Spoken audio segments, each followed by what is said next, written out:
Anybody see the queen? So we just saw her here on this frame. We put it back in and we're gonna move her up. So we just grabbed this frame again after just a few minutes and we really don't see her on here. So she has jumped. I see her on the wall in there. She's a wall walker. She just walked across the wall. That is a wall walker. Whether you're just starting out next spring or if you've been a beekeeper for a while, you know that your queen is the most important bee in the hive. And today I want to teach you how to handle your queen, like if you want to pick her up and mark her. And I also want to teach you how to handle your frames so that you don't accidentally kill your queen. You'll be surprised at the number of queens that are killed by being mishandled by beekeepers. You may not understand how that happens, but I'm going to show you today. It's very easy to do because everything in the hive respects bee space, which is around 1/4, 3/8 of an inch. And so bee space is a space that Reverend Langstroth observed. That's the space that bees need to walk around in. So anything smaller, they're going to propolize. Any space larger, they're going to put some comb in there. And so this bee space is, the whole hive is assembled so that there's this bee space of about 3/8 of an inch all throughout the hive. Now that's the space equivalent of maybe 1.5, 2 bees that they can walk through. So there's very little travel space for bees to get around. And that means every time that we manipulate our frames, we are usually reducing or greatly enlarging the bee space. And what I mean by that is when you pick up a frame out of a hive, of course, when it's all the way out, you're greatly increasing bee space. So if you leave the frame out, they're going to build comb in that big gap. But if you begin to wiggle your frame out of the box, what's going to happen is you're going to greatly reduce bee space over where the frame is hanging against the wall. Now that's critical in a time when we're trying to figure out where our queen is. We think she's on the comb, but for some reason she's chosen to walk along the wall. So the box inside your hive, let's take these, here's the front box, the wall, I guess, so to speak. And so the wall is going to go up like this. And let me erase that. It's going to have a notch on your wall that goes like that, right? And that is where the frame hangs. So your frame, here's your top bar of your frame, and it goes in and rests upon this little notch. And then the side bar of your frame hangs down like this, like that. So this is the open bee space that we're talking about. Now, in the case of the video, you can see that the queen is actually walking along this wall, the front of it. We're looking at a side view.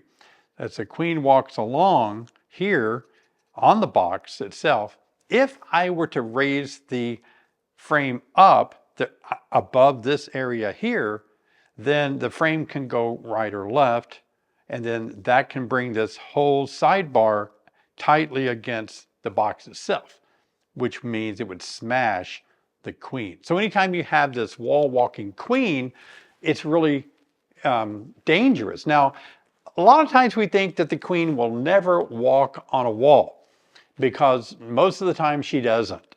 But look, you always see bees on your wall, right? It's the inside of the hive. They have the right to walk on it if they want to. So I've always tried to teach you guys in my online classes and when I'm giving an explanation in the hive of how to handle your bees and all, I always say very carefully that you need to lift your frames up slowly and you need to lift them straight up. If you lift your frames up and you feel them hit that wall, because they can wiggle and hit the sidebars, can hit the wall on the lifting of that frame, then it only matters really if there are bees there, you're going to kill bees, or if the queen is there, you're going to likely smash or greatly injure your queen. So in the case of the video here, I thought it would just be a great opportunity because I have all this footage from summer. I took so much footage for winter videos. So I'm not opening a hive up. A lot of you are going to be saying, man, he opened his hive up in the winter. No, this is footage from last summer. But I wanted to present this in such a way to help all of you, whether you're a new beginner starting or whether you've been keeping bees for a long time, just to be a little more aware of how we handle our frames, because sometimes we can have a queen that winds up missing. And we think, hey, I don't have a queen anymore. Why did my queen die? Rarely does a beekeeper ever feel that they're responsible. Rarely do I ever say, I probably smashed her between frames. And so, but it's, you think 1 out of 40,000 bees, what's the chances of me accidentally killing my queen? It is pretty rare, but it does happen. Virgin queens are notorious for walking along the walls of the hive because they're usually getting ready to take a mating flight. And so sometimes you'll see them just walking everywhere except on the brood. As queens get mated, they're focused more on laying eggs, so it's rare for them to be on the wall, but again, it still does happen. Now let's talk about handling your queens. How important is it that we need to handle our queens? Well, there's several reasons. Number one, sometimes we need to move our queens around. Why would we need to move our queens around? Well, when we're trying to put our honey supers on, and we usually want to exclude the queen down below the hive with a queen excluder. And so when we use a queen excluder, we may have to pick up our queen and move her below the queen excluder. And so that's important that we are able to pick up our queen and put her where we want her. I do that a lot. Now, I oftentimes don't use queen excluders because I view them sometimes as honey excluders. And so what I do is I'll just put a honey super on my hive and I'll let them draw out the comb, right? And once they draw that comb out a little bit, usually the queen is right up there. She wants to start laying eggs. And so what I do is after I put a new super on with undrawn foundation, I'll wait about a week, let them start drawing it out. And then I'll go up there and start looking to make sure my queen's not up there. And when I find my queen, I have to handle her. I have to go in there, pick her up, and actually set her down further. I usually take her and put her right back in the entrance so that she's way low in the hive. That gives my whole colony time to keep stretching or drawing out the super foundation.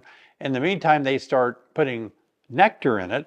And by the time the queen might work her way, she starts laying down below. But as she works her way back up, laying, over several days or weeks, when she gets back into the super, they'll already have some nectar in those cells. Well, she can't lay there because they have to prepare a place for her to lay eggs. They usually have a way of drying out the cells, sometimes even sterilizing them with a little bit of propolis. And so when she gets up there and see it's a honey super, she just goes back down. That's the way I manage my queens, so I don't have to use a queen excluder. I can just pick them up, move them around. Now, another reason you may want to pick up your queen is to mark her. Let me show you here in this video. I'm actually wanting to keep track of my queen, and it helps a lot if you can put a mark on their thorax. So here I simply pick up my queen by her back wings, and then I grab her 2 back legs on one side. That's my way of, I enjoy marking queens that way. I don't like pressing against their thorax where their wings and legs attach. I'd rather just hold the back 2 legs. I don't feel like I'm as likely to injure her by over squeezing and smashing her. And then just putting some red paint on her thorax. You may want to let it dry a second before you drop her back into with the bees, but it doesn't take long for the marking pens that we use today to really dry quickly. In the old days, gosh, we used to use model paint that you paint model cars that you would build, things like that. It took a little bit longer to dry, but these paint pens today dry really quick. Now, whether or not you get used to picking up queens, it's going to be something you'll have to decide whether you want to. I would say if you want to be a beekeeper and you want to have the experience of really managing your hives well, I really do challenge you to learn how to handle and manage your queens. Respect them when you're working a hive, not to kill them by mishandling frames, but also be able to mark your queens with a marking pen is really helpful. It's going to help you, it's going to reduce the time that you're looking for her. Now, if you're a new beginner, let me just tell you that you don't have to find your queen every time you do an inspection. What we prefer you do is to look for eggs. The queen is the only female in the hive that lays eggs. And so if you see eggs in your cells, you know your queen's okay. So finding the eggs will reduce the time that you have to be in the hive trying to find 1 out of 40,000 bees. But in the event that you have to find your queen, maybe you don't like her laying pattern and you've got to replace her with another queen, you do have to learn the art of removing a queen because she's failing. Again, you're going to pick her up and you're going to remove her from the hive and wait 24 hours and then introduce a new queen that has a better laying pattern, already made it. Another reason that you may want to handle your queen is if you detect a lot of swarm cells. As you can see in the video here, this is what swarm cells look like. Then when you see these cells, it's important that you immediately try to find your queen, because this will answer the question of whether they've swarmed already or not. In other words, if you open up a hive and you see swarm cells that are capped over and you don't see your queen anymore, it's likely they have already swarmed with the old queen. And now they're waiting for these new queens to emerge. If you don't mark your queen, and let's say the virgin queen started to emerge after a swarm, you really don't know whether those virgin queens are virgin queens or the mother queen that was there originally, because you didn't mark her. So marking your queen is really helpful. Now, I know a lot of people buy nucleuses, they buy packages, they want everything marked first. It's not a bad idea, but I really think beekeepers need to get used to marking your own queens, because if you buy a package or a nucleus with a marked queen, it's very common today for queens to be replaced in the first year. The colony will, for whatever reason, they'll replace their own queen and raise a new queen. And therefore, who are you going to get to market? Nobody but you. So the sooner that you learn to mark your queens, the better it is. How do you learn how to mark queens? I always encourage people to practice on drones. Number one, drones are a little bit larger, so you can spot them and pick them up a little better. Number two, and the most important, drones don't have stingers. They just have male genitalia, so you don't have to worry about getting stung when you're handling a drone. Now, can a queen sting you? Yes, she can. Queens do have stingers. It is very rare, and I will say I have handled thousands and thousands of queens with her stinger in a position where she could easily have stung me, and I've never been stung ever before now, so far, by a queen. And I've handled thousands of them. But a drone does not, and that way you can practice on drones, practice holding their wings, practice holding their hind legs, practicing dabbing the paint on there is a big help. Now, I made a lot of videos here teaching you guys how to mark queens, and the most important tip today out of all of this is don't kill your queen when you're handling your frames. And the second most important tip today is anytime you're looking for your queen and you can't find her, you might want to look on the wall. See if she's walking around on a wall. It's a pain in the butt to find her on a wall, but I've done it and found her there many times. A third major tip I haven't talked about yet, and I wanted to save this one to the end for you guys. If you do buy a marking pen, and if you decide to mark your queen with one of these marking pens, and as I've shown many times in my videos, please take that marking pen, as I'm showing you here, and dab it. You got to kind of prime the paint to the tip. But the problem, so many people have done this, you're going to drown and kill your queen with too much paint. So you got to practice dabbing it on a frame top here, like I'm showing you now.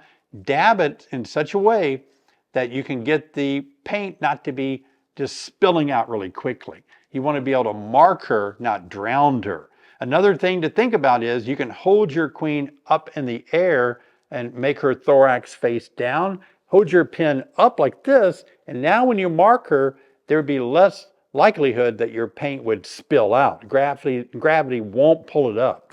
So you can mark your queen kind of upside down, just in case you do have too much paint, it won't all disperse on her thorax. Speaking of queens, one of the best things that you can have is a spare 5-frame nucleus, one of your own hives that you might call a resource hive or something.